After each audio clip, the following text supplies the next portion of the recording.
อีพ่ออีแม่เอ้ยในหลวงรัชกาลที่10ของประเทศไทยเนาะมีความสามารถรอบทิศทางอีหลีพ่อแม่พี่น้อง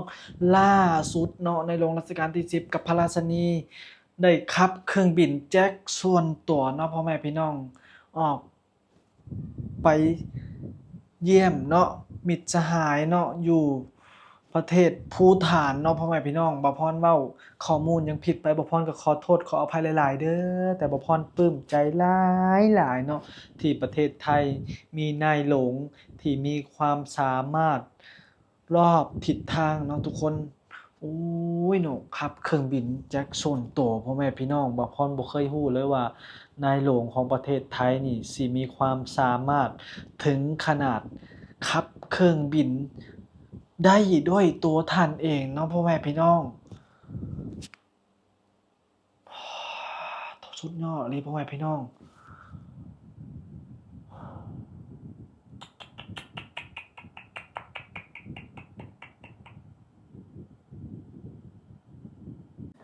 นี่แหละพ่อแม่พี่น้องเนาะบ่าวพรก็บ่เคยรู้เนาะว่าท่านสิขับเครื่องบินเองได้รู้แต่ว่าท่านมีความสามารถหลายด้านเนาะอ่ามีความสามารถวิชาหลายทุก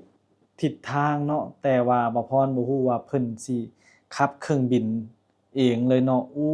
บ่าวพรเห็นบ่าวพรก็ตกใจพ่อแม่พี่น้องเนาะซึ่งก็มีพระราชินีเนาะ อ่าเป็นคนช่วยบังคับเครื่องเนาะทุกคนไปประเทศภูฏานแล้วบ่พรก็ยังฮู้แล้วก็เห็นคนอื่นน่ะคอมเมนต์ว่าสนามบินเนาะสนามบินภูฏานนี่เป็นสนามบินที่นำเครื่องลงนี่ยากที่สุดเด้อันดับต้นๆของโลกพู้นเด้พ่อแม่พี่น้องเอ้ยเพราะว่ารอบข้างสิมีแต่ภูเขาเนาะ ถ้านักบินหรือว่านักขับอากาศยานนี่บ่เก่งก็สามารถนำพาเครื่องลงนี่ยากเนาะนี่แหละแต่นายหลวงเนาะของประเทศไทยนี่สามารถนำเครื่องลงสบายๆเนาะพ่อแม่พี่น้อง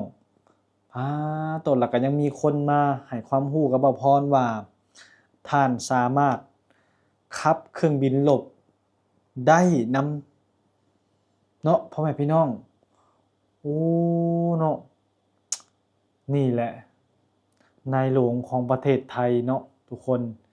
มีความสามารถทุกทิศทางอีหลีเนาะบ่าวพรก็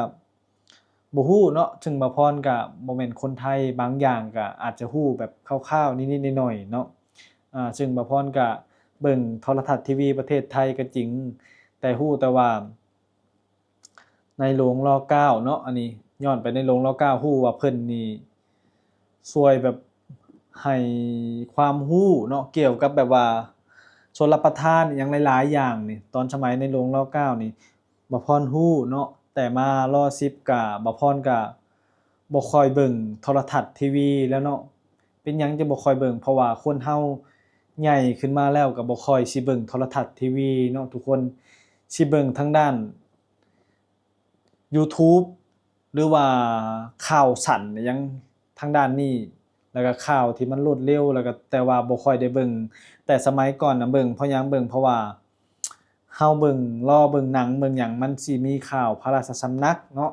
ตอนสมัยในหลวงร9บ่พรก็เลยได้รู้ได้เห็นอิหยังเกี่ยวกับท่านหลายอย่างเนาะแต่ว่าพอมาถึงอ่ารัชกาลที่10นี่บ่พรก็บ่ค่อยเบิ่งโทรทัศน์ทีวีแล้วซึ่งเฮาเป็นผู้หลักผู้ใหญ่มากก็ส่วนมากสิเล่นโทรศัพท์เป็นต้นเนาะทุกคนแต่สมัยก่อนน่ะยอมรับอีหลีเบิ่งแต่โทรทัศน์ทีวีเพราะว่าเฮาสิติดหนังติดหยังเนาะช่วงวัยกำลังใหญ่หรือว่าวัยรุ่นวัยหยังน่ะนะสิเบิ่งโทรทัศน์ทีวีแล้วก็สิรู้เกี่ยวกับในหลวงอ่ารัชกาลที่9นี่เพิ่นมีความสามารถในการไปเยี่ยมเยือนประเทศนั้นประเทศนี้แบบนั้นแบบนี้บ่พรน่ะสิรู้หลายแล้วก็เพิ่นมีความดีช่วยเหลือประชาชนนั่นน่ะ บ่พรฮู้แต่รัชกาลที่10บ่พรก็บ่ค่อยสิได้เบิ่งโทรทัศน์ทีวีเนาะนี่แหละบ่พรก็มาฮู้ว่าโอ้เนาะเพิ่นขับเครื่องบินเองได้เนาะพ่อแม่พี่น้อง แต่ว่ารัชกาลที่9น่ะบ่เคยเห็นเนาะบ่พรก็บ่เคยเห็นแต่ละในรัชกาลที่10นี่บ่พรได้เห็นแล้วบ่พรก็ตกใจเนาะบ่น่าเชื่อเนาะเพิ่นขับเครื่องบินไปเยี่ยมเยือนมิตรบรรดาสหายเพิ่นเนาะอยู่ประเทศภูฏานเนาะทุกคนแล้วก็มีพระราชินีนี่เป็นคนช่วยบังคับเครื่องนั่งข้างๆเนาะป๊า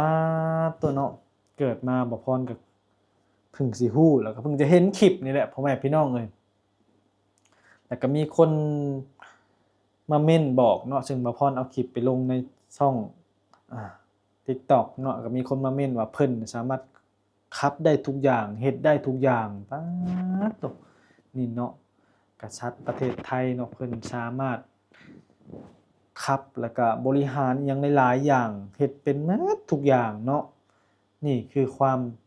ฉลาดและความเก่งกล้าสามารถเนาะของในหลวงเพิ่นเนาะนี่แหละพ่อแม่พี่น้องเอ้ยคำว่าในหลวงประเทศไทยมันบ่แม่นง่ายๆเพิ่นต้องมีความรู้หรือความสามารถทุกสิ่งทุกอย่างเนาะในประเทศไทยเพิ่นรู้หมดแล้วก็อ่าสามารถให้ความรู้แก่คนอื่นได้หมดเลยเพราะว่าเพิ่นเรียนสูงเนาะพ่อแม่พี่น้องเพิ่นเรียนสูงแล้วบ่พรก็บ่รู้แล้วเพิ่นเรียนจบเรียนหยังเนาะบ่พรก็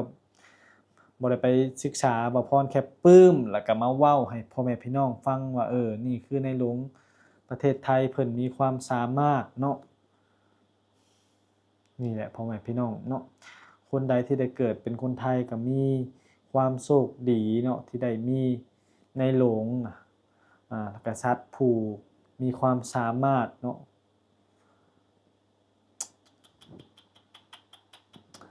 ก็เห็นหลายนะพ่อแม่พี่น้องเพิ่นไปเยี่ยมเยือนก็ไปยิงธนกธนูเนาะไปทำกิจกรรมเนาะกับ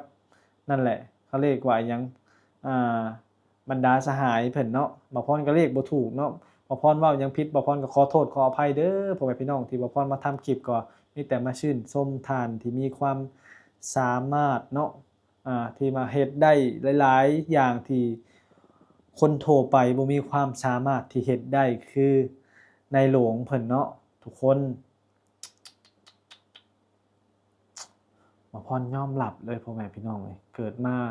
บ่พรก็บ่คิดบ่ฝันว่าสิได้มาเห็นภาพแบบนี้เนาะบ่พรบ่เคยคิดเลยว่าในหลวงเพิ่นสิขับเครื่องบินเองเนาะคิดแต่ว่ามีคนที่ขับให้ท่านเนาะเวลาสิไปหั้นไปนี่เนาะมีคนดูแลอารักขาสิไปเยี่ยมเยือนประเทศนั้นประเทศนี้ก็มีคนขับให้ซึ่งบ่พรมาเห็นคลิปนี้เนาะ โอ้บ่พรก็ตกใจเนาะบ่น่าเชื่อเดะเนาะทุกคนอาจจะฮู้อยู่คร่าวๆว่าท่านอาจจะขับได้หรือว่าตอนวัยหนุ่มวัยหยังเนาะแต่ว่าเพิ่นก็แก่เติบแล้วเนาะแต่ว่ายังมีการควบคุมเครื่องได้เนาะโอ้โตสุดยอดอะลีพ่อแม่พี่น้องเอ้ยเนาะนี่แหละเนาะกษัตริย์ประเทศไทยเนาะแบบนี้ก็น่ายกย่องเนาะทุกคนโอ้โต นี่แหละเฉพาะประเทศไทยเพิ่นจังกว่าเพิ่นจังหวายเนาะพ่อแม่พี่น้องนี่แหละเพิ่นมีความสามารถทุกอย่าง